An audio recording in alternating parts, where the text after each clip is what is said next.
하나님 말씀 보겠습니다. 빌립보서 4장입니다. 오늘 하나님 말씀 빌립보서 4장 4절부터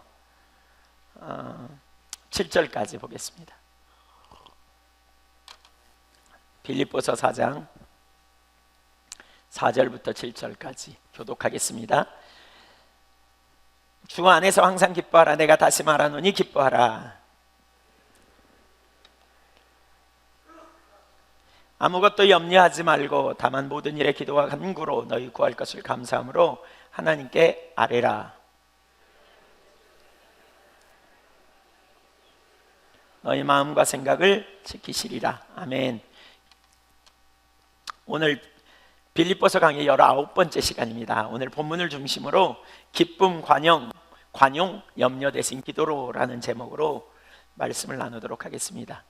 빌립보서 4장을 시작하면서 1절에 주 안에 굳게 서라 라고 지난주에 우리가 살폈죠. 그렇게 권면한 사도는 우리가 굳게 서는 삶이 무엇인지를 구체적으로 다루고 있습니다. 오늘 우리가 다루는 주제는 참 그리스도인의 실제적인 특징들이 무엇인지를 이렇게 적나라하게 보여주고 있는 장면입니다. 여기서 세 가지를 볼 수 있어요. 하나는 어떤 경우라도 주 안에서 기뻐하는 것, 두 번째로는 주 안에서 관용을 베푸는 것, 그리고 염려하는 대신 하나님께 나아가 기도와 간구와 감사로 아뢰는 것이다, 이렇게 말합니다. 저는 이렇게 가끔 기독교인으로 사는 게 무엇인지를 많이 생각을 해 봅니다. 요즘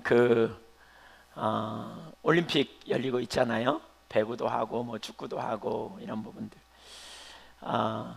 근데 이제 가끔 그런 생각을 해요. 우리 배구하고 축구하고 이럴 때 보면 우리 기독교인들이 막 기도하고 이런 장면이 참 보기가 좋죠. 여러분도 보기 좋으시죠? 예. 근데 한 가지 어떤 데는 아쉬운 점이 있어요. 그러니까 아쉽다기보다는 좀 생각해 봐야 될 게, 예를 들면 배구 같은 거 이렇게 스파이크를 하면 블로킹을 뜨지 않습니까? 이렇게 막는 걸 블로킹이라고 하는데, 그때 이렇게 손에 맞았는지 안 맞았는지 잘 모르고 나가요. 그러면 이제 때린 사람은 봤어. 이렇게 맞은 걸 본 거예요. 근데 이 막은 사람은 맞았어도 안 맞은 것처럼 시침이 뗀단 말이에요. 그러니까 우리가 운동 경기는 페어플레이다 뭐 이런 얘기 되게 많이 하잖아요. 축구도 마찬가지죠. 이렇게 차면서 뭐 이렇게 분명히 맞고 아웃됐는데 안 맞고 된 것처럼 자기가 가서 공 갖고 자기 것인 것처럼 막 이렇게 가기도 하고 말이죠. 요즘 뭐 챌린지 이런 게 나와가지고 무슨 이렇게 다시 이렇게 리플레이 해가지고 보잖아요.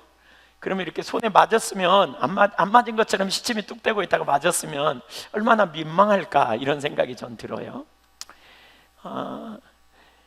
또 거기다가 이제 끝나고 나면 또 이겼다고 기도한단 말이에요. 이게 기독교인으로서 이게 올바른 일인가 아닌가, 이거 참. 여러분은 어떻게 생각하십니까?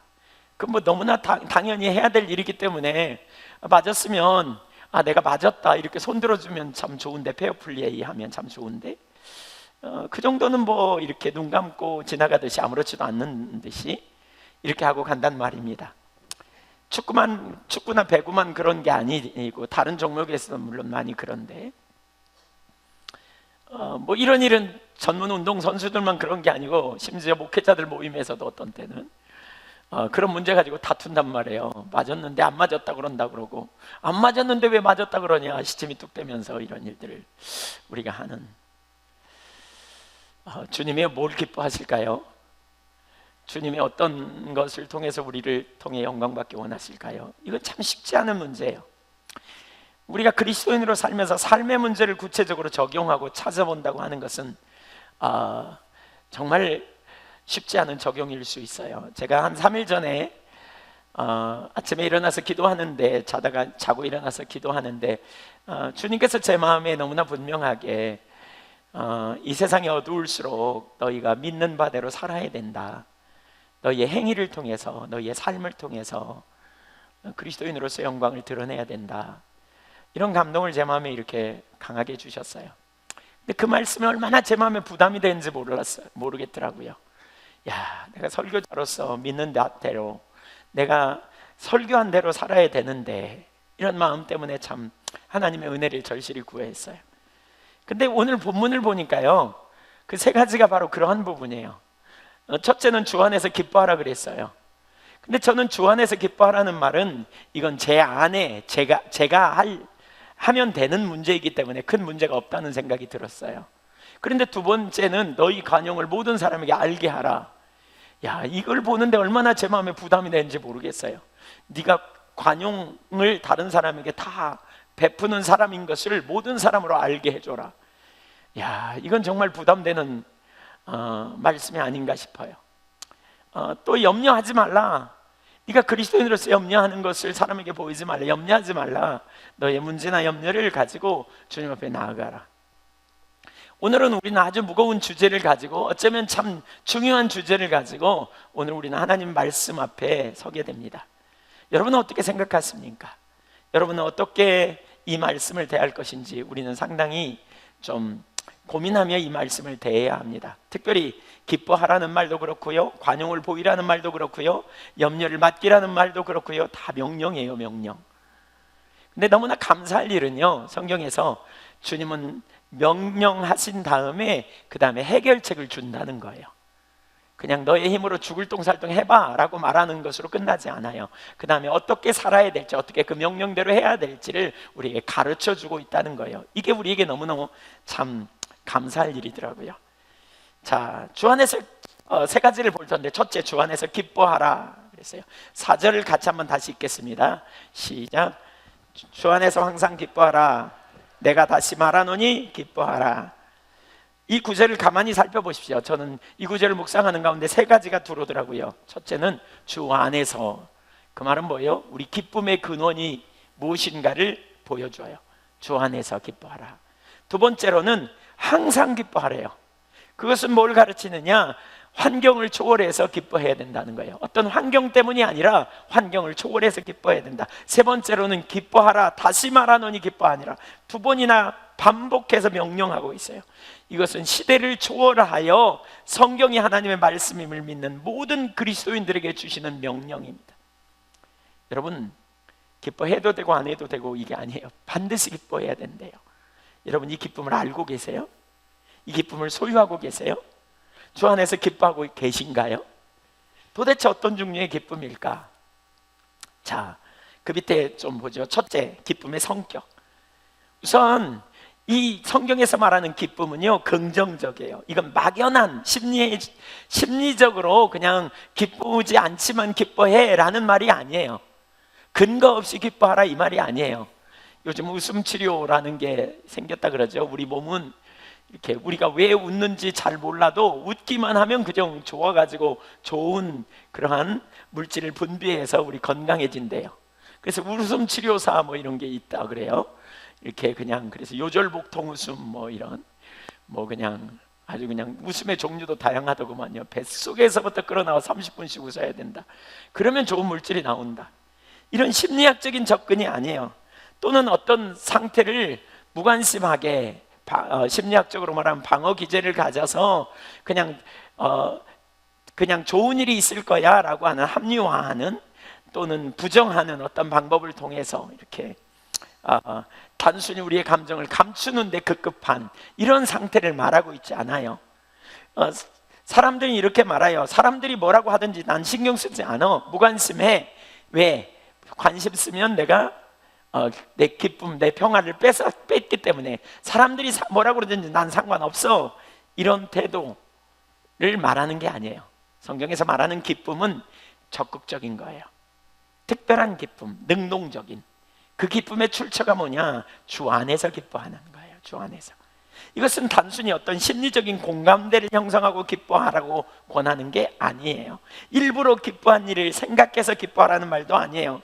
주 안에서 기뻐하는 것은 기독교의 진리 가운데 기뻐하라는 말이에요. 주님 안에서 나의 신분, 주님 안에서 내가 궁극적인 승리를 얻는 하나님 나라의 위대한 백성이 될 것을 바라보면서 기뻐하라는 거예요. 4장 1절에 뭐라 그랬어요? 주 안에서 굳게 서라 그랬어요. 주님 안에서 굳게 선 자는 그 교리로 인해, 주 안에 있는 영생의 축복으로 인해, 주 안에서 우리가 얻을 유업으로 인해 기뻐하는 것입니다. 이것에 기초하지 않는 기쁨은 참된 기쁨이라고 할 수 없어요. 여러 가지가 우리를 행복하게 만들어줄 수도 있어요. 어떤 상황이 좋아져서 기뻐할 수 있어요. 어떤 문제가 해결되어서 기뻐할 수 있어요. 어떤 경우에는 사람들과 모임을 가져서, 어떤 사람들과 좋은 교제를 가져서 기뻐할 수도 있어요. 그것은 오늘 성경이 가르치는, 본문에서 말하는 참된 기쁨이 아니에요. 상황에 따라 하는 기쁨은 오늘 본문이 말하는 기쁨이 아니에요. 오늘 본문에 뭐라고 그랬어요? 항상 기뻐하라 그랬어요. 보편적인 의미에서의 기쁨이 아닙니다. 이것은 특별한 의미에서의 기쁨입니다. 단순히 우리가 행복한지 여부에 관심을 갖는 것이 아니에요. 환경을 초월하는 기쁨, 주님 안에서 얻을 수 있는 기쁨, 곧 신분으로 말미암은 기쁨을 말합니다. 그리스도 안에 있는 자에게 주어진 약속을 믿음으로 갖는 기쁨, 그 기쁨은 외부에 있지 않습니다. 사람에게도 있지 않습니다. 하나님과의 관계에 있습니다. 그분의 약속에 있습니다. 그분의 약속, 그분 안에서 얻는 이 기쁨, 그러니까 주님과의 관계 안에서 얻어지는 기쁨이야말로 우리에게 진정한 기쁨입니다. 환경을 바라보면 우리는 실패하고요, 넘어질 수밖에 없어요. 내가 주님 안에 있다는 사실, 이 기쁨이 여러분 가운데서 놓쳐지지 않기를 축복합니다. 두 번째, 기뻐하는데 어려운 장애물이 있어요. 그 중에 하나는 뭐냐면, 기뻐하라는 명령과 성령의 열매로서 기쁨의 관계를 잘 이해하지 못해서 오는 혼돈이 있어요. 예를 들면 어떤 사람은 이렇게 말해요. 갈라디아서 5장 22절에 보면 성령의 열매 중에 하나가 기쁨이거든요. 사랑, 희락, 화평. 목사님, 우리가 기뻐하는 것은 성령의 열매로서 주어져야 되는 거 아닙니까? 근데 기뻐하라고 말하면 됩니까? 이렇게 물어요. 근데 성경은 뭐라고 그랬어요? 기뻐하라, 기뻐하라, 기뻐하라 반복적으로 말하고 있어요. 여기 빌립보서에 기뻐하라는 말이 얼마나 많이 나오는지 몰라요. 또 데살로니가전서 5장 16절에 항상 기뻐하라, 쉬지 말고 기도하라, 범사에 감사하라, 이것이 너희를 향하신 하나님의 뜻이니라. 명령이란 말이에요. 명령. 여기 기뻐하고 기뻐하라는 말은 현재형 명령입니다. 그러니까 계속 기뻐해야 되는 명령을 우리는 받고 있습니다. 모든 사람이. 이 두 가지 사이에 갈등이 있는 것처럼 보여요. 우리는 기쁨의 열매가 맺혀져야 기뻐할 수 있나? 아니면 내가 적극적으로 기뻐해야 되나? 이 두 가지 열매 사이의 괴리감. 근데 이 두 가지는 따로 가지 않습니다. 이 두 가지는 함께 갑니다. 성령의 9가지 열매를 주님이 우리에게 주셨지만 동시에 우리는 주님을 기뻐하는 자리로 나아가는 삶이 되어져야 합니다. 야고보서 1장 2절을 보면 이렇게 말씀합니다. 내 형제들아, 같이 읽죠. 시작.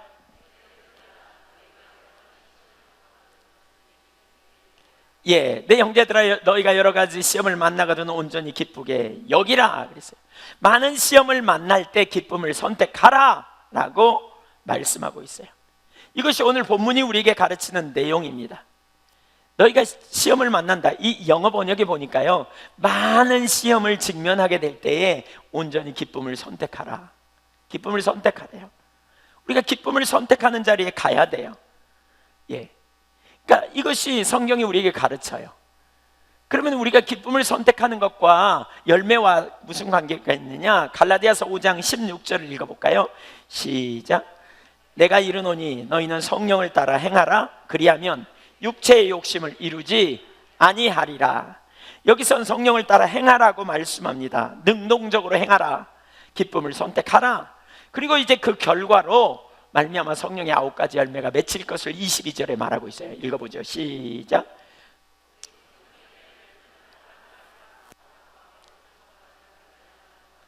오직 성령의 열매는 사랑과, 그러니까 우리 안에 내주하신 성령께서 우리에게 진리를 알게 하시고, 진리를 알게 할 때 우리가 적극적으로 뭐예요? 진리에 동의해서 기쁨을 선택해 가는 거예요. 어떤 상황, 어떤 환경 속에서도 기쁨을 선택해 가면, 그러다 보면 성령께서 우리 안에서 기쁨의 열매를 나의 삶에 풍성하게 맺게 해주신다는 거예요. 우리는 단순히 행동하거나 명상하고 앉아있는 것으로 기쁨을 얻을 수 없습니다. 두 가지를 동시에 병행해야 돼요. 진리를 묵상하고 동시에 문제를 만난 상황에 진리를 따라 행동하는 거예요. 선택하는 거예요. 그리고 우리가 그렇게 할 때 성령께서 우리의 삶에 기쁨이 넘치게 해주실 거라는 거예요. 열매로서 맺게 하는 이러한. 그래서 우리는 성령의 열매로서의 기쁨이 우리 삶에 맺히게 될 때 그것이 우리에게 습관처럼 나오게 되는 것이죠. 그러나 먼저는 우리는 기쁨을 선택해가는 일을 적극적으로 찾아가야 합니다. 자, 또 한 가지 우리가 항상 기뻐하는 것을 방해하는 방해물이 있는데, 그게 뭐냐? 주님 안에서가 아닌 다른 것에서 기쁨을 찾으려고 하기 때문에 그래요. 그러니까 여기 주 안에서 항상 기뻐하라 그랬죠. 그러니까 관계성 안에서 우리가 기쁨을 추구해야 돼요.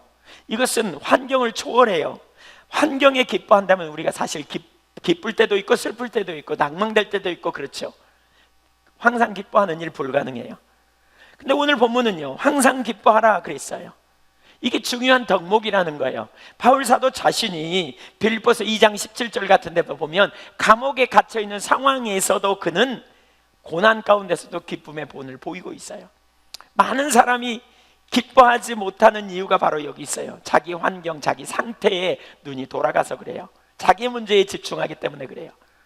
어떤 사람은 일에서 행복을 추구하고, 관계에서 행복을 추구하고, 환경에서 행복을 추구하고, 돈에게서 행복을 추구하고, 자녀에게서 행복을 추구하고, 그러나 진정한 만족은 거기서 얻을 수 없다는 거예요. 올바른 이해를, 우리가 관점을 가져야 돼요. 자, 그러면 우리에게 진정한 기뻐할 수 있는 근거는 뭐냐? 바로 주 안에서 우리는 그 기쁨을 누릴 수 있어요. 주 안에서라는 말의 의미가 뭔지를 여러분 잘 이해해야 돼요. 그러니까 이건 주님과의 관계 안에서를 의미해요.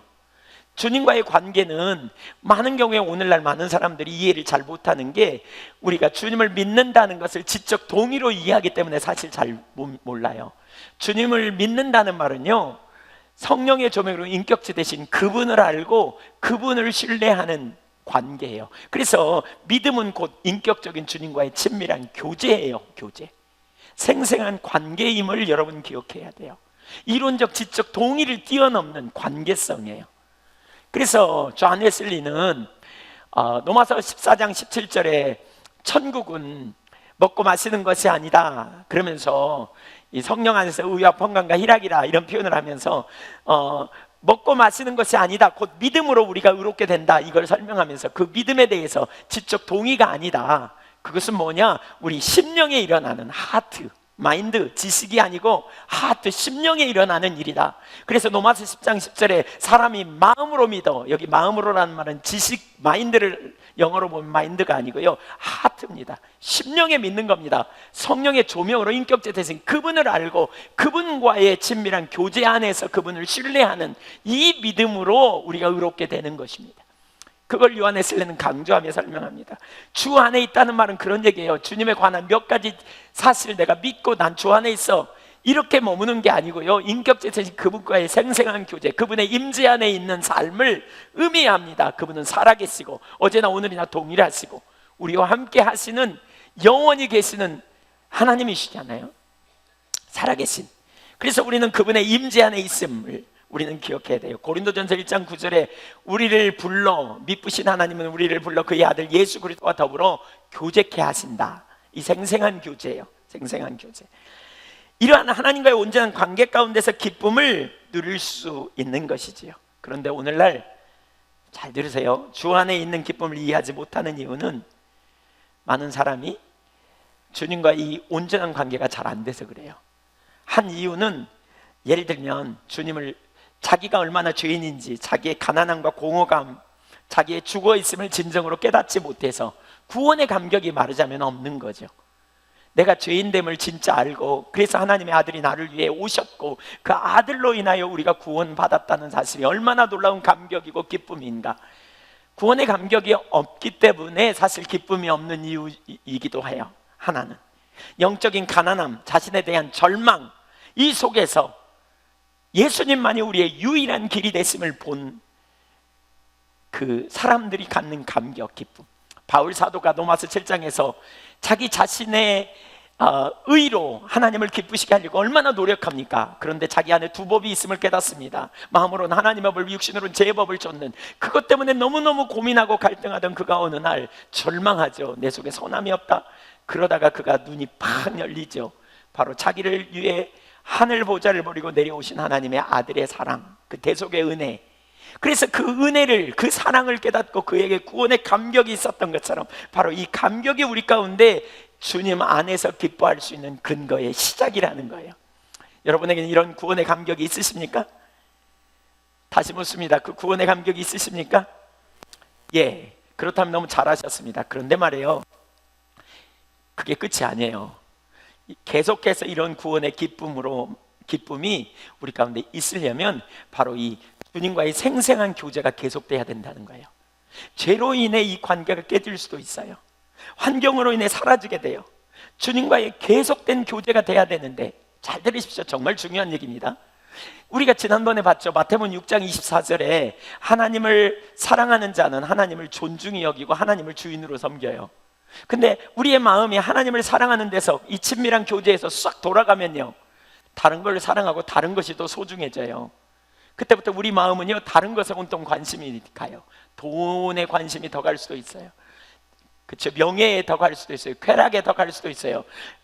뭔가 자기 만족에 갈 수도 있어요. 자녀에게로 돌아갈 수도 있어요. 그러면 그때부터 뭐냐? 내 만족은 거기서부터 와요. 하나님으로부터 만족과 기쁨이 오는 게 아니고 돈이 기쁨이고 재물이 기쁨이고 자녀가 기쁨이고, 어떤 경우에는 일이 기쁨이야. 일. 어떤 사람들을 제가 보면 교회 안에 나온 사람 중에 꽤 많은 사람들이 이런 자리에 있는 분들 봐요. 구원의 감격과 기쁨이 있다가 계속해서 하나님과의 친밀한 교제 가운데서 하나님이 기뻐하시는 일을 감당해야 돼요. 우리가 예수를 진짜 만나면 사랑의 이중계명으로 가게 돼 있어요. 그래서 요한웨슬리도 이렇게 표현해요. 아까 하나님의 나라는 먹고 마시는 게 아니다, 로마서 14장 17절에. 그러면서 뭐예요? 성령 안에서 의와 평강과 희락이라 그랬어요. 먹고 마시는 어떤 의식의 문제가 아니다. 믿음으로 우리는 의롭게 된다. 근데 성령 안에서 의가 이루어져야 된다. 거기서 요한웨슬리는 이 의를 뭐라고 해석하느냐? 하나님을 사랑하고 이웃을 사랑하는 것으로 반드시 나타나야 된다는 거예요. 그러니까 하나님만 사랑해 라고 하는 분은, 여러분이 아직 이웃을 사랑하는 책임이 별로 없는 것처럼 생각된다면 좀 기다리면 하나님과의 관계 가운데 있으면 이웃을 사랑하는 자리로 가게 돼 있어요. 안 가면 여러분 비정상이에요. 가게 돼 있어요. 예수님이 그러셨잖아요. 크고 첫째는 계명, 첫째는 마태복음 22장 37절에 마음을 다하고 성품을 다하고 뜻을 다하여 주 너희 하나님을 사랑하는 것이고, 둘째는 첫째와 같으니, 첫째와 둘째는 분리되지 않아요. 같아요. 내 이웃을 내 몸처럼 사랑하라. 그래서 우리가 하나님을 사랑하는 사람은 반드시 뭐 하느냐? 이웃을 사랑하는, 이게 일이 되죠. 사역이 되죠. 일을 하게 돼 있어요. 근데 우리가 자칫하면 뭐 하느냐? 교회 안에서 예수 믿고 구원의 감격과 기쁨이 있다가 이 하나님과의 관계를 일로 대체해서 가버립니다. 하나님과의 관계를 일하는 대로 대체해버려요. 그래서 열심파들은 그때부터 봉사하는 데 힘써요. 헌신하고 봉사하고 다른 사람 돌보고. 일하면 재밌거든요. 사람들이 인정해주고요. 또 열심파들은 일하면 막 성취감도 주어지고, 막 일이 이루어지는 걸 보면서 막 신나고 기쁘고 막 감사가 있고 감격이 있고 막 그렇거든요. 하나님과의 관계 안에서 일로 가야 되는데, 하나님과의 관계를 제껴버리고, 단세포적이죠. 하나님과의 관계가 없이 일로 가버려요. 그 일에서 만족을 누려요. 봉사하는 것 기쁨이야, 헌신하는 것 기쁨이야, 기도도 하고 다 해요. 근데 그 초점이 하나님과의 관계성의 기초에서 일을 섬기면 탈진하거나 지치지 않아요. 근데 여기서 떠나 일로 돌아가 버려요. 헌신으로 돌아가요. 봉사로 돌아가요. 사역으로 돌아가 버려요. 그러면 하나님과의 관계가 깨지면서 그때부터 상처받거나, 또는 일을 하는 자신을 보면서 자부심을 가지거나, 거기서 만족을 누려요. 일에서 즐거움을 찾는, 그 일을 통해 성취감을 얻는, 그리고 그 일이 잘 되어 가는 한 기쁨을 가져요. 잘 들으세요. 정말 중요합니다. 제가 많은 사람이 그 자리에 가는 걸 봅니다. 그러나 늦거나 병이 들어서 그 일을 놓을 때가 있어요. 그러면 어떻게 되냐? 다시 하나님과의 관계로 잘 돌아가냐? 안 돌아가요. 너무 오랫동안 하나님과의 관계가 끊어졌어. 일로 대체해버렸어. 관계가 있는 것처럼 착각해요. 그러니까 엉뚱하게 가요. 우울증으로 가든지 낙심되든지 초점이 확 뒤집어져 버려요. 그래서 연세 드신 분 중에 신앙생활 되게 오래 한 분이 연세 드셔가지고는 그렇게 이기적이고 자기중심적으로 돌아가요. 해서는 안 될 막 불신의 말도 서슴지 않고 퍽퍽 퍼부어. 믿음 있을 땐 절대로 안 그런 것 같으니. 왜냐? 관계가 깨져서 그래요. 일로 돌아가서 그래요. 기뻐하는 거요? 환경에 완전히 반응하는 거죠. 또 어떤 사람은 이 자리로 가요. 어떤 사람은 잘 들으세요. 정말 중요합니다. 구원의 감격과 기쁨이 있어요. 주 안에서 기쁨이 있어요. 그러다가 교회 일로 가, 어떤 사람은. 근데 교회 일하다가 지쳐. 그럼 뭐 하느냐? 슬그머니 취미생활하고 다른 일에 관심이 샥 돌아가. 그러니까 이것도 안 하고 이것도 안 하고 일로 가버려요. 자기 일, 쾌락을 쫓아가거나 취미를 쫓아가거나 세상에서 돈 버는 자리로 돌아가거나 하나님과 관계가 깨지고 일이 돌아가 버렸어요. 뭘로 대체하냐? 이거 잘 되는 걸 기쁨으로 생각해요. 주 안에서 하는 기쁨이 뭔지도 몰라, 그렇게 되면. 그러니까 젊었을 때는 믿음 되게 좋은 것 같아요. 열심히 할 때는. 근데 그거 놓을 때는 믿음의 한계도 없다니까요. 과연 저분이 천국 갈 수 있을까? 이런 생각이 들 만큼, 정말 믿었던 사람인가 할 만큼 원망과 불평이 그 입속에 가득 담겨 있어요. 이만큼 또 기쁨과 감격이 없는. 여러분, 저는 이런 사람을 꽤 많이 봐요. 이런 분들을. 여러분 자신이 그 자리에 돌아가 있지 않은지 보셔야 돼요. 주 안에서 기뻐한다는 말은 주님과의 생생한 교제 가운데 있을 때만 기뻐해요. 일할 때는 기뻐, 자녀가 시험 잘 볼 때는 기뻐, 문제가 없을 때는 기뻐, 세상에서 잘 돌아갈 때는 기뻐, 명예가 주어질 때는 기뻐. 주 안에서 기뻐한다는 말의 의미가 뭔지도 몰라요. 그렇기 때문에 말년이 심각해지는 거예요. 여러분, 어떤 사람은 성공할 때마다 기쁘고 행복한 사람이 있어요. 그러나 기억하십시오. 우리는 언제나 성공할 수 있는 게 아니에요. 내가 최고가 되었다 할지라도 누군가가 그것을 빼앗으려 오고 결국 빼앗기게 돼요. 그때의 상실감을 어찌하겠습니까? 환경의 기쁨을 의지하는 것은 어리석은 일입니다. 왜냐하면 조만간 그것은 우리를 실망시킬 것이기 때문입니다. 그러나 우리를 결코 실망시킬 수 없는 진정한 기쁨은 바로 주 안에 있는 기쁨입니다. 이 기쁨은 결코 우리를 실망시키지 않습니다. 주 안에 있는 기쁨은 완전하고 확실합니다. 그리스도 안에 있기 때문에 세상이 결코 영향을 끼칠 수 없는 것에 관심을 갖고 있는 것입니다. 이 기쁨을 빼앗을 자가 없습니다. 이 기쁨은 주님으로부터 오기 때문입니다. 그래서 바울 사도는 감옥 안에서도 기뻐할 수 있었던 것입니다. 자기가 얼마 살지 못할 수도 있다는 걸 알았어요. 주 안에 있는 기쁨, 여러분, 이 기쁨이 우리에게 있어야 돼요. 이 기쁨이. 지금 여러분 안에 무슨 기쁨이 있습니까? 지금 여러분의 초점이 어디에 있습니까? 나를 사랑하사 나를 위하여 자기 자신을 버리신 하나님의 아들, 그분이 나를 아시고 그분이 나를 지켜주시고 보호하시고 그분이 나를 위하여 아들을 아끼지 않을 만큼 사랑하심으로 나를 구원해 내셨고 나를 위하여 영원한 나라를 예비하고 계시고 내가 그 나라에 영원히 들어갈 거다. 지금 내가 이 땅에서 어떻게 살든지 영원한 나라에 그분의 영원한 안식 가운데 내가 거하게 될 분명한 소망과 확신을 가지고 그분이 주시는 기쁨, 감격으로 우리 마음이 차고 넘쳐야 된다는 거예요. 일이 좀 안 돼도 낙심하지 않아요. 그런 사람은 주님 앞에 나아가요. 주님을 의지해요. 저는 이런 설교를 할 때마다 제가 많은 사람들이 다른 것으로 현재 자기가 기쁨이 있고 현재 자기가 낭망하지 않으면 자기는 기쁘다고 생각해요. 근데 그 기쁨의 근거가 뭔지 보셔야 돼요. 기쁨의 동기가 뭐냐고요. 여러분, 뭐 때문에 기쁘세요? 여러분의 사업이 잘 돼서요? 사람들이 여러분을 인정해서요? 여러분이 하는 일이 막 성취감이 드러나서요? 막 교회에서 여러분 중요한 일을 맡아서 막 일을 잘하고 있기 때문인가요? 그것을 놓는 날 여러분의 기쁨이 어디 있을지 보세요.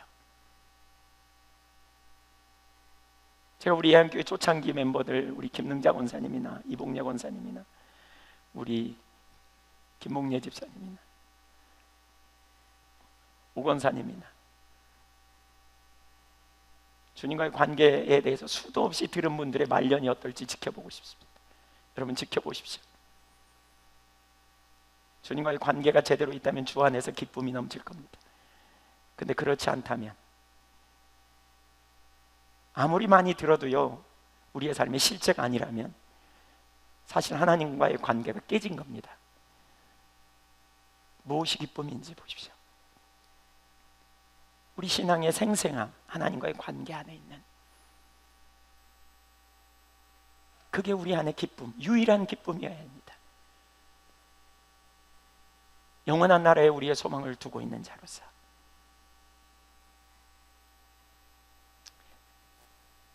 이런 주 안의 기쁨을 둔 자들은요, 실패했을 때도, 삶에 문제가 닥쳐도 기뻐할 수 있어요. 왜냐하면 우리 안에 계신 성령께서 그 상황에서 우리를 가르치실 것이고, 그 순간에 우리를 하나님께 인도하여 피할 길을 내실 것을 알기 때문이에요. 만일 우리가 죄에 빠져도 성령께서 죄를 일깨워 주셔서 비참함을 우리가 경험하게 될 것이고, 그뿐 아니라 비참함으로만 머물 게 아니라 성령께서 우리를 인도하여 다시 겸손하게 십자가의 보혈을 의지하여 서게 하실 것을 알기 때문에 그래요. 그래서 우리는 죄사함의 기쁨으로 인도하실 성령님을 알기 때문에 어떤 순간이든지 기쁨을 선택할 수 있는 거예요. 그분의 자비와 사랑, 그분의 신실하심 새롭게 발견하고 죄와 실패 가운데 여전히 기뻐하는. 사실 제가 아까 우리 세 분 권사님 나눴지만 기도 많이 합니다. 하나님, 이 한교회가 세워지는 건 세 분 초창기 멤버거든요. 가장 저분들이 세워져야 되는데, 세워진 게 뭘까? 제가 볼 땐 주 안에서 기뻐하는 자리에 가는 게 세워지는 거예요. 주 안에서 기뻐할 수만 있다면. 예? 아니, 그렇잖아요. 연세가 드셔서도 상황이 뒤집어져도 주 안에서 기뻐하실 수 있다면. 왜? 주님과의 친밀한 교제가 있으니까. 내가 그 나라에 갈 걸 아니까. 주님이 능히 이기게 하실 걸 아니까. 주님이 재림하시는 날 드러날 걸 아니까. 이게 우리 가운데 실체가 되어야 된다니까요. 이게 되어져야 된다니까요.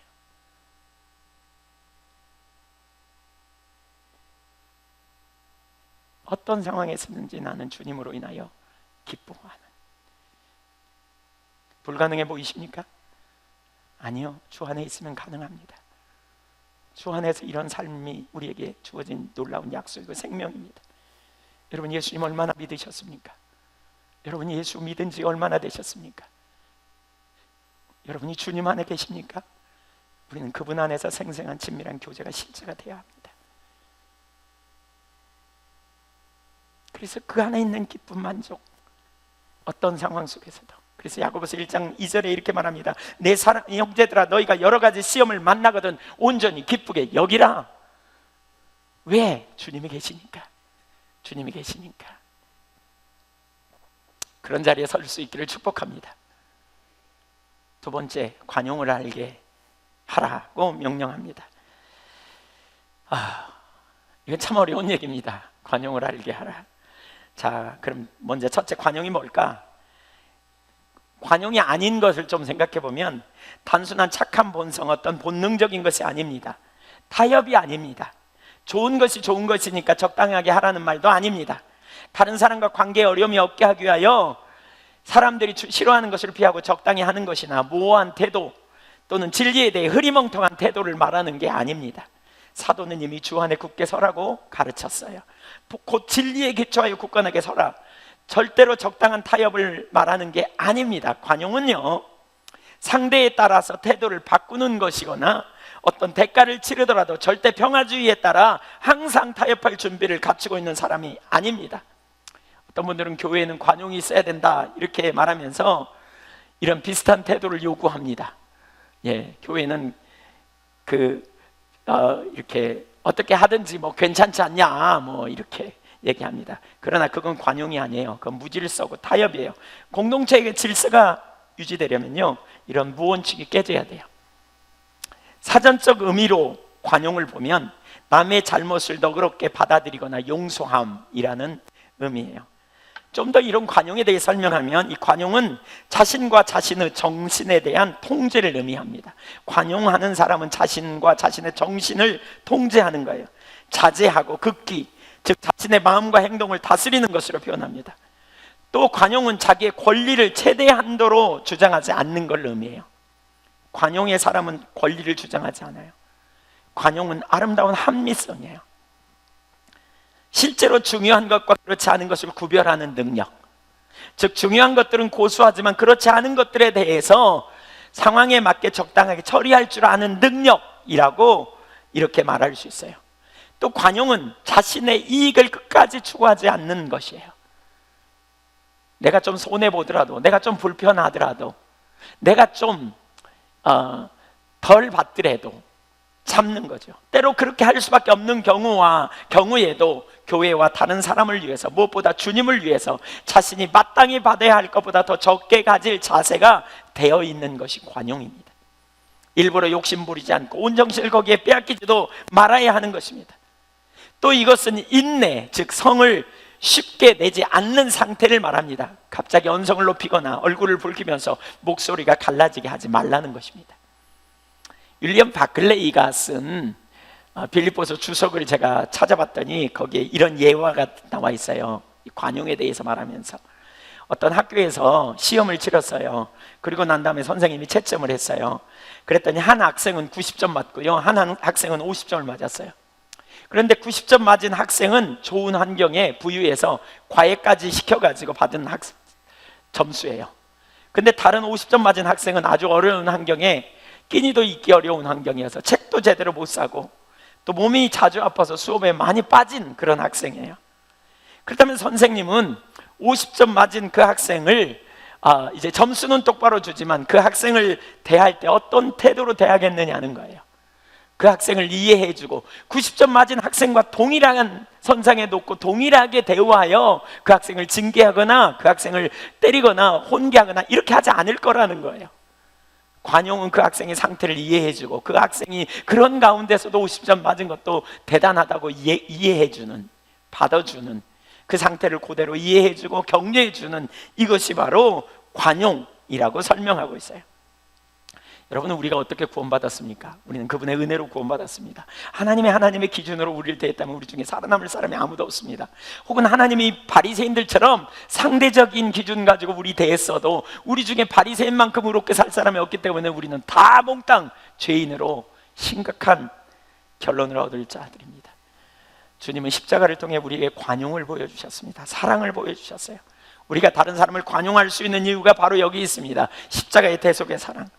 관용은 다른 사람들이 무례하고 문제를 일으킬 때 그것을 이해하고 그들의 환경을 보면서 함께 그들을 변명해 주려고 애쓰고 거칠고 다루기 힘든 환경을 잡아주려고 애쓰는 것입니다. 그들의 부족함을 채워주려고 애쓰는 것이 관용입니다. 이를 위해서 자기의 권리를 찾으려고 하지 않습니다. 자기의 권리를 내려놓습니다. 자기의 권리를 포기합니다. 어떤 때는 좀 희생을 당하고 어떤 때는 좀 자기가 좀 손해를 보고 어떤 때는 좀 무례함을 당하도 참아내는 것입니다. 견뎌주는 것입니다. 예수님이 우리에게 모범이세요. 예수님은 관용이 뭔지를 우리에게 가르쳐요. 베드로전서 2장 21절 23절까지 제가 21절 읽고 22절 23절 같이 읽습니다. 이를 위하여 너희가 부르심을 받았으니 그리스도도 너희를 위하여 고난을 받으사 너희에게 본을 끼쳐 그 자취를 따라오게 하려 하셨느니라.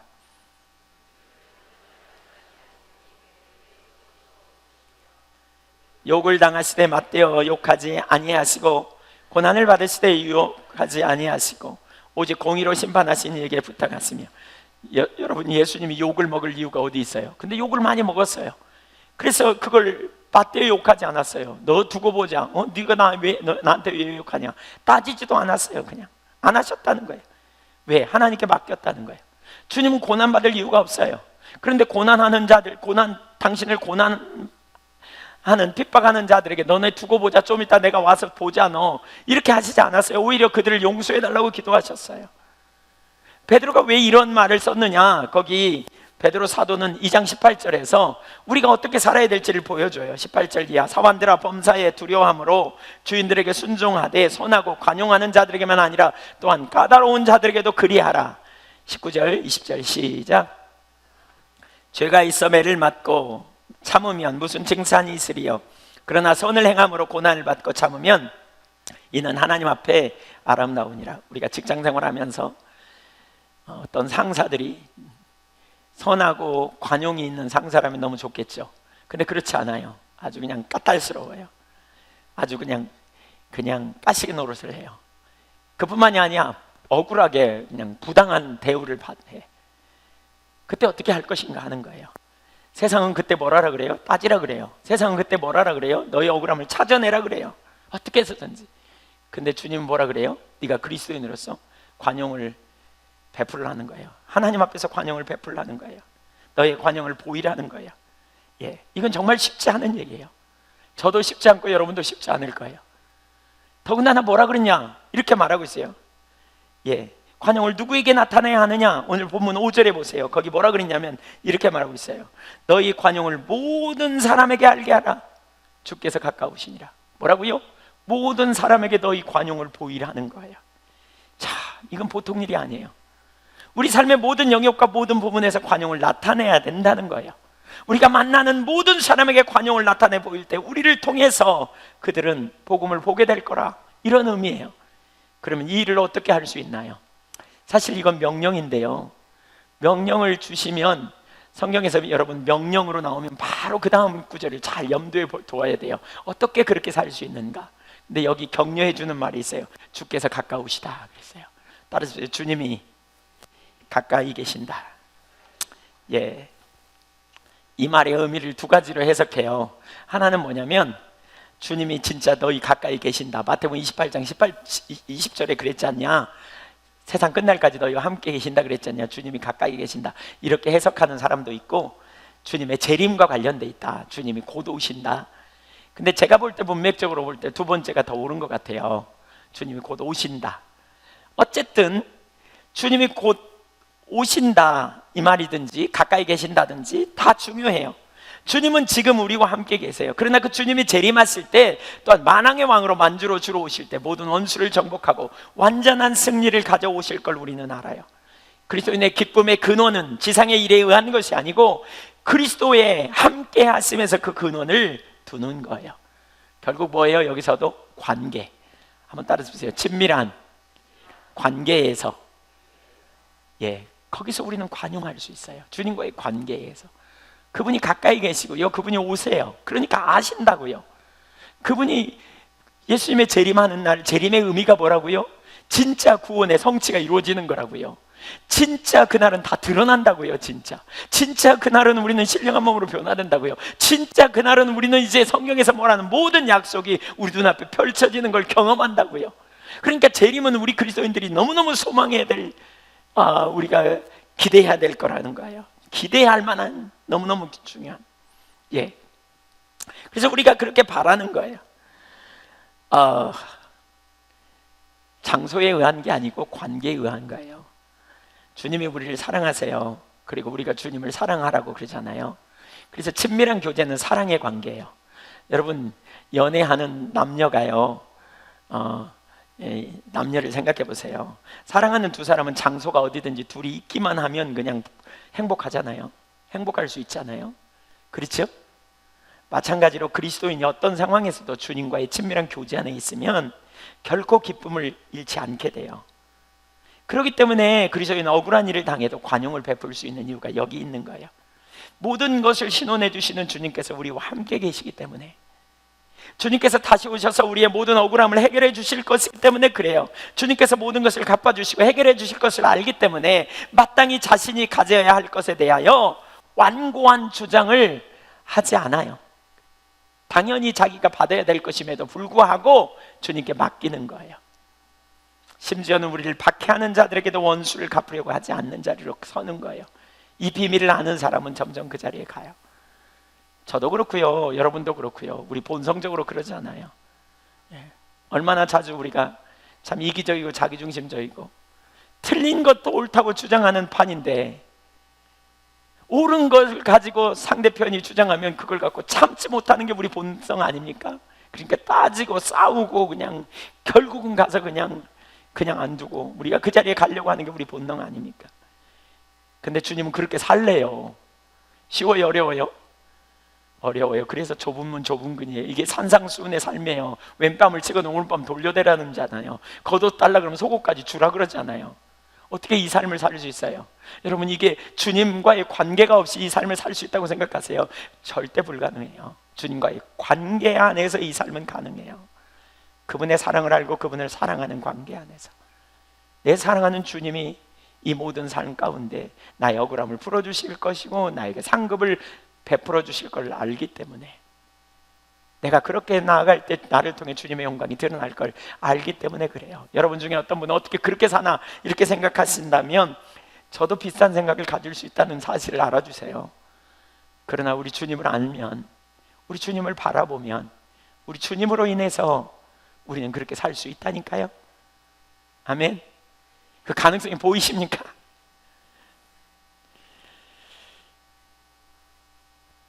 우리 그리스도인은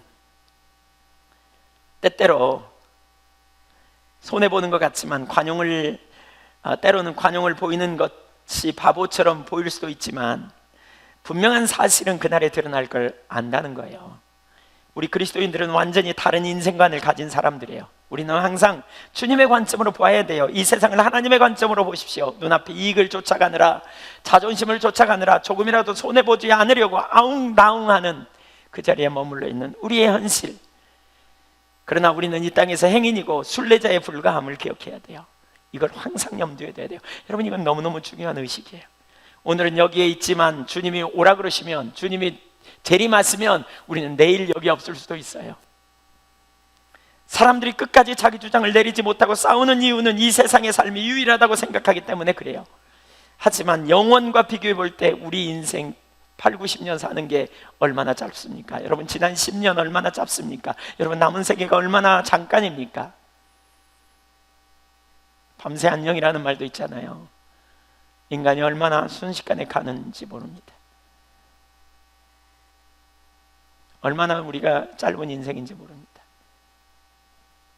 우린 남을 쉽게 판단하지만 심판자는 주님이십니다.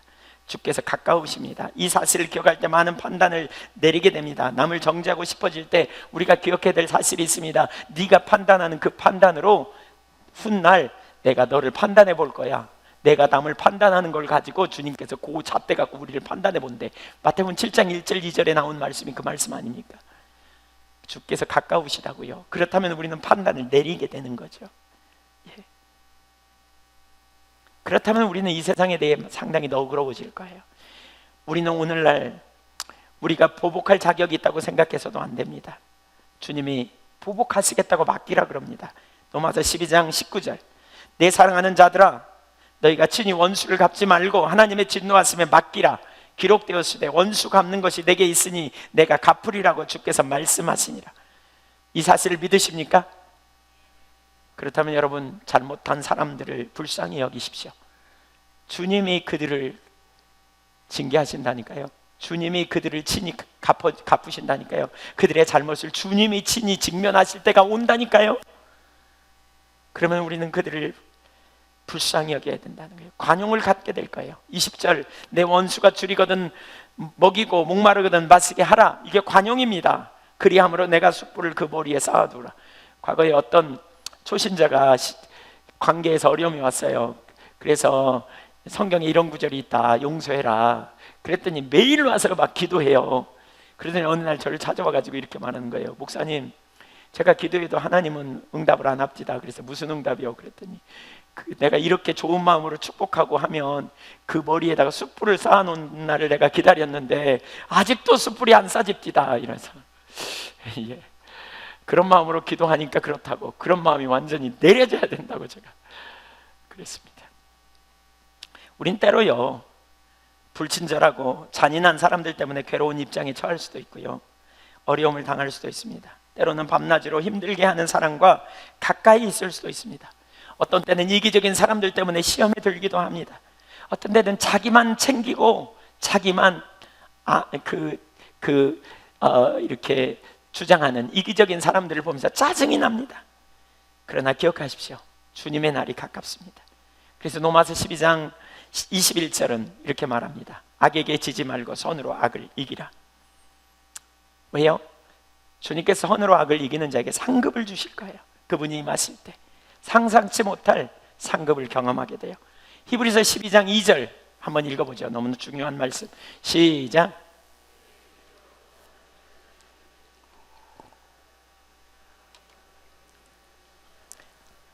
부끄러움을 개의치 아니하시더니 하나님 보좌 우편에 앉으셨느니라.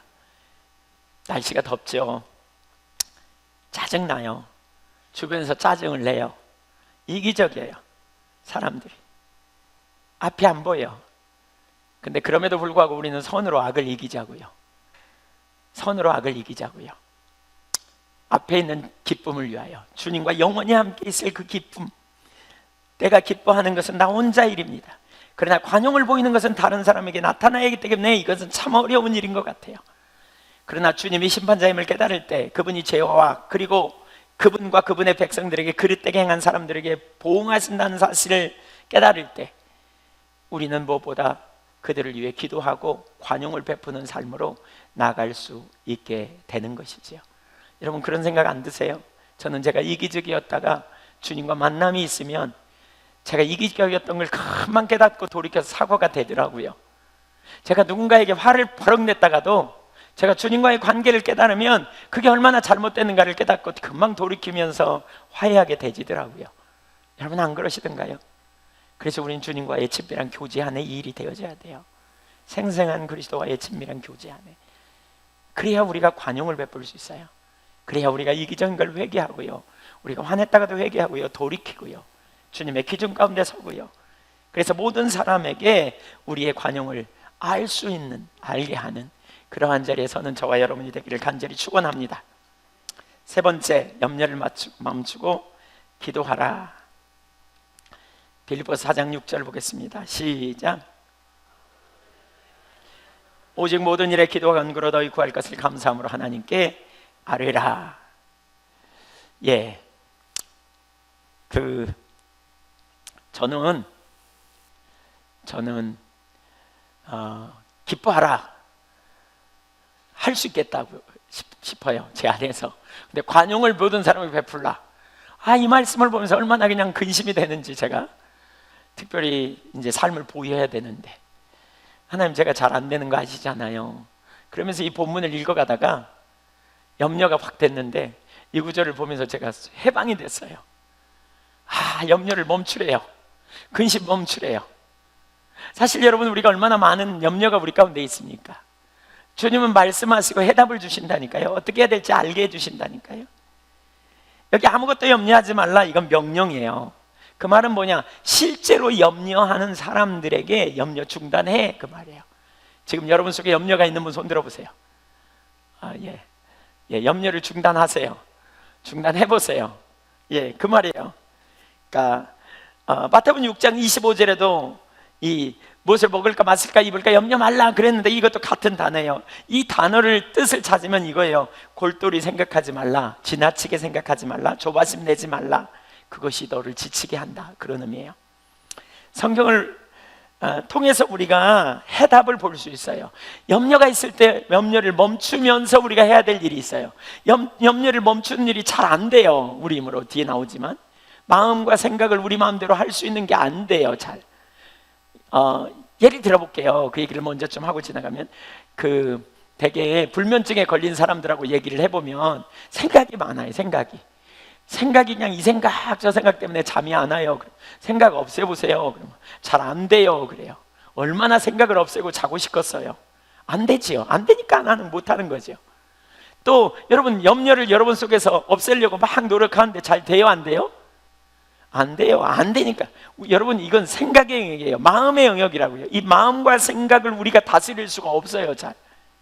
그렇기 때문에 여기서 세 가지를 말해요. 뭐라 그러냐? 따라서 기도와 간구와 감사함으로 아뢰라. 예, 기도하되 하나님께 아래로 나가되 기도와 간구와 감사로 나가라, 이렇게 말하고 있어요. 그러면 그 결과가 뒤에 나와요. 4장 7절 시작. 그리하면 모든 지각에 뛰어난 하나님의 평강이 그리스도 예수 안에서 너희 마음과 생각을 지키시리라. 여기 우리의 염려는 마음과 생각의 활동에 속해요. 이 마음과 생각의 그 상태는 우리 스스로 제어하기가 어려워요. 그렇기 때문에 주님께 나아가면 주님께서, 지각에 뛰어나신 하나님께서 당신의 평강으로 우리 마음과 생각을 지켜주실 거라는 거예요. 그러니까 기도하고 간구하고, 이건 이제 살펴보겠지만 이 말이 뭔지, 기도와 간구와 감사함으로 기도하는 거예요. 하나님께 아뢰는 거예요. 그러면 지켜주신다는 거예요. 여기 지키시리라, 이 단어의 의미는요, 전쟁 용어입니다. 전쟁 용어. 로마 군인들이 이렇게 영화 같은 데 보면 전투하러 나가잖아요. 그러면 들에서 전투할 때 어떻게 해요? 이렇게 그들은 일사불란하게 움직이잖아요. 근데 딱 사각형으로 이렇게 진을 만들죠. 그리고는 방패를 딱 든 사람들이 가에 쫙 둘러싸요. 그 다음에 두 번째 방패를 든 사람들이 그 위에 딱 둘러싸잖아요. 그래가지고 위에서 화살을 쏴도 이 방패로 다 막아버려. 그 안에는 창을 든 사람이 이렇게 그 사이로 창을 내밀어가지고 적군이 오면 찌르고요. 또 궁사들이 있어가지고 활 쏘는 사람들이 숨어있다가 결정적인 순간에 이거 내리면 활 쏘가지고 적을 물리치잖아요. 주님이 지키시리라는 말은 바로 그런 거예요. 완벽하게 지키는 거예요. 이 방패로 막아준다는 거예요. 그러니까 우리의 생각 속에 오는 원수가 쏘는 불화살이나 헛된 생각, 참념, 염려, 근심, 어떻게 하나 이런 혼돈을 딱 끊어준다는 거예요. 아멘. 그래서 놀라운 평강이 우리 안에 넘치는 거죠. 엄청난 일을 당하고도 평강이 있는 그런,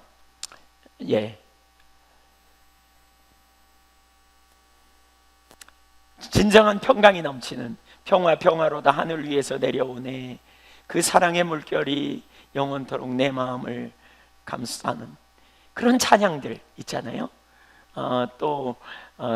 옛날에 찬송가 470장이 뭐죠? 스페포드 씨가 지은 그 찬양.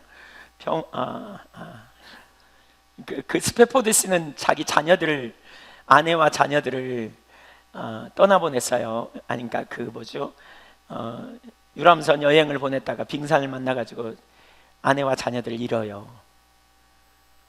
얼마나 고통스럽겠어요. 근데 그날 자기의 그런 아픔을 가지고 주님 앞에 나아가는데 이상하게 그의 마음에 평안이 넘쳐요. 그래가지고 그날 쓴 시가 그거예요. 그 시 470장이 뭔지 알아야 되겠는데,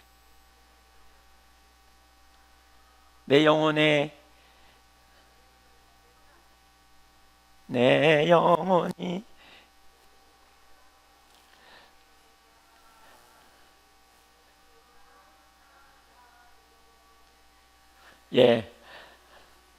늘 잔잔한 강 같은지, 내 영혼에 파도가 넘쳐와도 늘 잔잔한 강 같은지, 그 찬양 아시죠?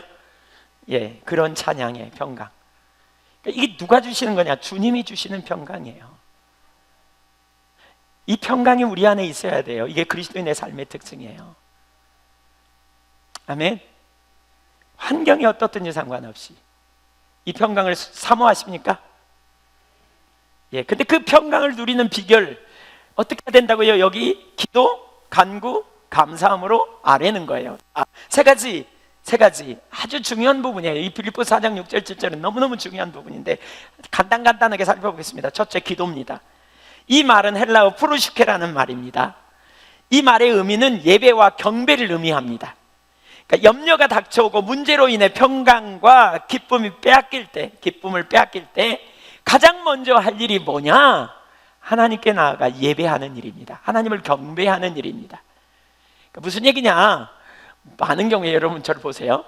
문제가 딱 닥치잖아요. 그러면 우리는 일단 이 문제가 우리 눈앞에 너무나 가까이 와 있어요. 그래서 문제밖에 안 보여요. 앞이 안 보여요. 다른 게 아무것도 안 보여요. 그래가지고 우리는 문제에 반응하게 돼 있어요. 어떻게 하지? 가슴은 놀래고 두근두근 뛰고 어떻게 이 문제를 해결할까? 낙심되고 좌절되고 혼돈되고 그런 상황에 어떤 때는 우리가 하나님 앞에 기도하죠. 하나님, 이 문제 해결해 주세요. 하나님 도와주세요. 여러분, 이렇게 기도해야 기도 잘 안 돼요. 이렇게 나가는 게 아니고요. 우선 제일 먼저 할 일은 이 문제를 끌어내리고 문제를 다룰 능력이 있는, 내가 신뢰하는 하나님께 예배하기 시작하는 거예요. 하나님을 찾는 거예요. 그분 자신을 구하는 거예요. 그분의 임재 가운데 나아가는 거예요. 찬양 가운데 하나님의 얼굴을 구하는 거예요.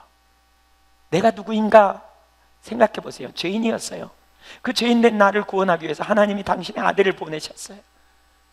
그 아들로 말미암아 내가 구원받은 자예요. 하나님이 나를 사랑하신가? 맞아요.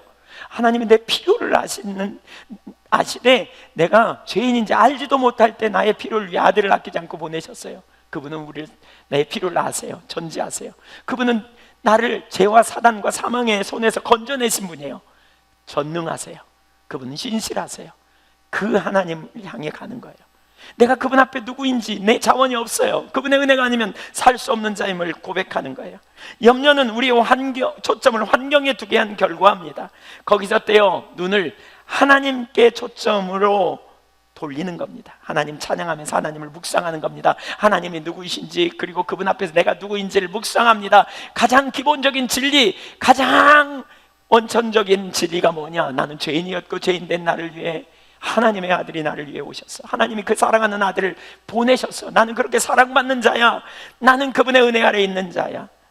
혼돈의 상황에 우리는 바로 그 주님을 묵상하고 주님을 의지하고 주님을 바라보는 거예요. 그분은 전능하시고 전지하시고 신실하신 하나님, 그분이 통치하시며 어떤 일이 일어나도 그분이 합력해서 내 삶에 가장 최선으로 인도하실 걸 아는 거예요. 염려는 우리 삶을 비틀어버려요. 행주를 짜면 어떻게 됩니까? 비틀어지잖아요. 완전히 구겨지는 것처럼 그것이 우리의 상태가 돼요. 그래서 기뻐하기보다는 낙심하고 관용을 베풀기보다는 폭발해버려요. 우리가 혼돈에 빠지면, 문제가 빠지면, 초조해지면, 스트레스가 우리 안에 오면, 빨리 내가 뭘 해야 될 텐데 이런 조급함이 우리 가운데 오면, 문제가 우리 앞에 보이면 누가 한마디 하면 뒤집어지는 거죠.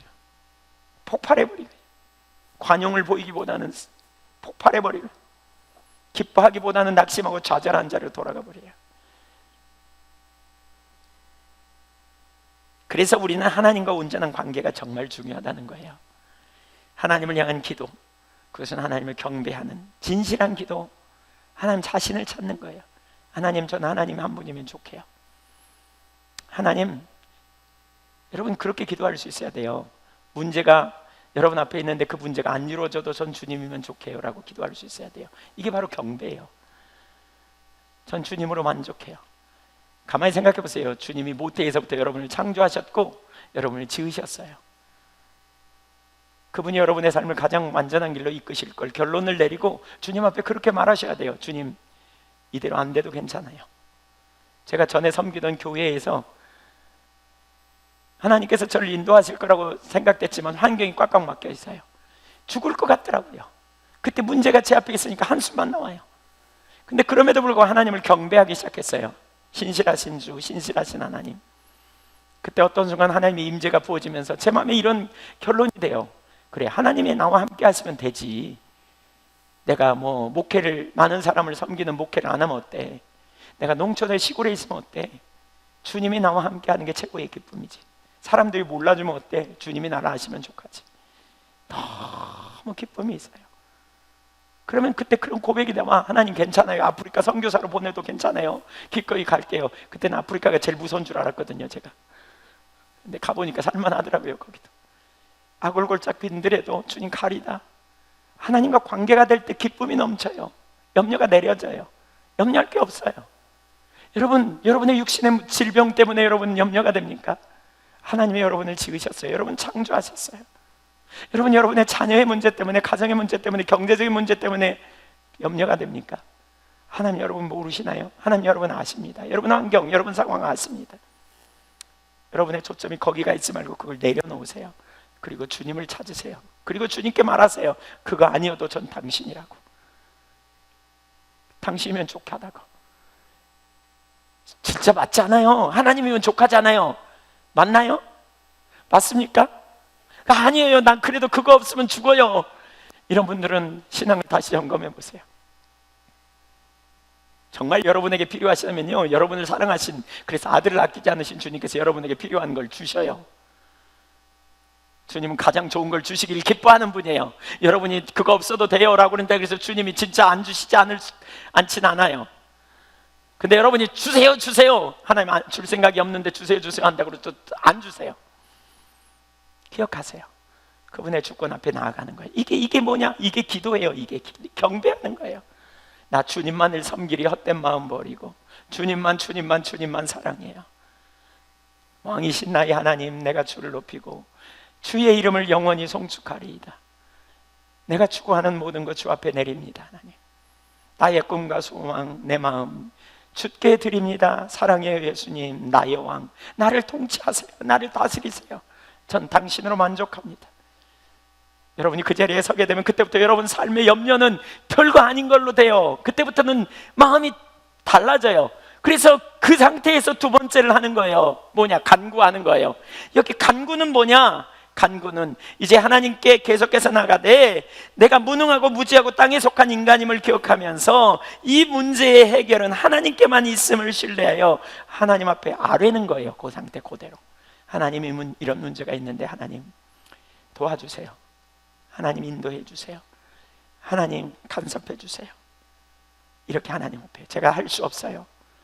이때는 벌써 이 간구할 때쯤 되면요, 주님과의 관계가 회복됐기 때문에 마음에 평강이 있다고요. 벌써 이때쯤 되면 주님이 하실 거니까, 주님이 이루실 거다, 이렇게 되어져서 관계 가운데 있으면서 간구해야 능력이 있어요. 이 관계, 친밀한 관계 가운데 주님으로 만족하고 족하다고 하는 예배 자리에 서면서 간구할 때 강력한 능력이 있는 거예요. 그때 응답이 경험되어질 수 있다고요. 제가 제 예를 들면, 그러니까 사실 성경에 보면 기도하는 사람들의 예를 보면 다 이렇게, 역대하 20장 같은 데 보면 여호사밧이 정확히 이런 관점으로 기도해요. 정확히 이 관점으로 기도하고 간구하고, 그러니까 경배하고, 그 다음에 간구하고, 그 다음에 나중에 감사해요. 이렇게. 근데 저의 예를 좀 들어보면, 저도 목회하면서 정말 힘든 때가 많았어요. 사역하면서도 개인적인 문제보다는 교회 섬기면서 많았던 것 같아요. 어떤 데는 정말 앞이 안 보여요. 근데 그때도 제가 하나님 앞에 그렇게 정말 많이 기도했어요. 어떤 데는 문제가 너무 커 보여요. 그러니까 이걸 깨닫기 전에는요, 문제에 함몰돼가지고 앞이 안 보이니까 뒤집어져요. 맨날 그냥 깨지고, 하나님 도와주세요. 악을 써도 가슴이 답답해. 다 해봐서 알아요, 제가. 경험해 보시죠? 혼자 막 기도해도 막 그래요. 어느 기도굴에 가서 기도하면 막 그러잖아요. 우리 김기현 목사님이 잘 표현하는데, 그 옆방에서 하나님 입장 받고 뭐 이런다고. 입장 받고 얼마나 답답하면 입장 받고 그러겠어요. 하나님 너무 하십니다 막 그러다가 뭐 그런다고. 그렇게 해야 소용없어요. 그렇게 하면 안 돼요. 하나님이 누구신가를 가야 돼요. 그리고 나서 그분에게 나누는 거예요. 신실하신 주님, 선하신 주님, 완전하신 주님이 보여서 그 주님 앞에 믿음으로 나아가는, 이게 간구가 돼야 돼요. 거기 가야 돼요. 기도도 안 되는데 한숨만 푹푹 쉬고 그냥 죽었네, 큰일 났네, 악 쓰고 고여, 그런 시간 갖지 마세요. 그냥 이해하세요? 왜 저희가 이렇게 2시간 단위로 하는 다이지 장막이 자꾸 두루라 그런 줄 아세요? 이 친밀한 관계가 돼야 기도가 돼요. 그것도 안 된 채로 부르짖으면 뭐가 되는 것처럼 생각하면 안 돼요. 관계가 안 된 상태로 그냥 가서 혼자 부르짖으면 뭐가 될 것처럼 산기도를 가고 하는데, 친밀한 교제 안에 있어야 이게 되어져요. 그래서 제가 관계의 중요성을 강조하는 거예요. 너무너무 힘들고 어려울 때도 제가 하나님 앞에 가요. 하나님, 교회 어려워요, 도와주세요. 이런 기도 먼저 절대로 안 꺼내요. 제가 혼돈돼 있기 때문에요, 기도가 잘 할 수가 없어요. 영적인 분별력이 가려워가지고 잘 못해요. 근데 주님 찾기 시작하잖아요. 그리고 주님이면 좋게, 우선 제가 그냥 아무것도 안 돼도 괜찮아, 나는 주님 한 분이면 좋게요, 이런 관계를 찾아요. 그러면 주님이 임재하래요. 그러면 그 다음에 그런 시선으로 보면 교회는 내 교회가 아니야, 주님의 교회예요. 그리고 이 세우는 문제도 결국 주님이 하실 일이에요. 그러면 염려가 내려져요. 그리고 주님께 말해요. 하나님 교회, 혹은 하나님 누구 성도님, 하나님 간섭해 주세요, 도와주세요. 기도하기 시작해요. 그러면 놀라운 자유와 평강이 있고 응답이 이루어져요. 막무가내로 기도하려고 하지 마세요. 떼쓰떼쓰 기도하면 뭐가 되는 것처럼 여기지 마세요. 여러분, 올바른 기도가 뭔지 이해하셔야 돼요. 세 번째, 감사함으로 기도하는 거예요. 감사가 왜 중요한가? 사람들은 뭔가 불안한 일이 생기고 좀 잘 일이 안 되면요, 원망하는 데 되게 익숙합니다. 아담이 그랬잖아요. 너 왜 따먹었어? 그랬더니 당신 준 저 여자. 아담 이후로부터 인간은요, 좀만 어려움이 있으면 하나님 탓합니다. 하나님 핑계댑니다. 자꾸 하나님 넘어왔습니다 막 이렇게. 사실 여러분 보세요. 하나님의 평강이 우리 마음과 생각을 지키실 것을 기대하면서 우리가 원망하고 불평하면 참된 기도가 되겠어요? 여러분, 절대로 될 수 없어요. 그리고 하나님이 나를 사랑하지 않고 나를 뭔가 잘 못대하는 것처럼 느껴진다면 여러분, 기도도 확신을 가지고 할 수 없어요. 그래서 우리는 마땅히 감사함으로 나가야 돼요. 혹 하나님께 원망하는 마음이 있으면 기억하세요. 여러분, 여러분의 환경 때문에 하나님 앞에 원망하는 마음이 있다면요, 기억하세요. 하나님은요, 여러분의 환경을 조장해서 여러분을 그 자리로 몰아넣으신 분이 아니에요. 우리가 사는 세상이 죄악된 세상이기 때문에 우리의 부모님들이, 우리의 조상들이, 혹은 여러분이 여러분의 욕심 때문에, 욕심과 미혹에 끌려서 잘못된 선택을 한 결과일 수도 있고요. 물론 어떤 때는 하나님 우리를 다루시기 위해서 그 자리에 둘 수도 있어요. 그러나 주님은 그런 환경에서 우리를 구원하시기 위해 사랑하는 독생자를 이 땅에 보내셔서 희생시키신 분이에요. 그래서 우리는 그분을 원망해서는 안 돼요. 우리는 그분에게 감사해야 돼요. 절대로 원망하거나 불평하면 안 돼요. 그분은 신실하세요. 그래서 우리는 마음과 힘을 다해 하나님께 감사와 찬양을 드릴 이유를 찾아내야 돼요. 그분이 우리 아버지시고 우리의 머리카락까지 세실 정도로 우리를 다 아시고 사랑하신다는 사실을 기억해야 돼요. 그래서 이 모든 사실을 기억하고 감사하는 일에 마음을 쏟아 놓아야 돼요.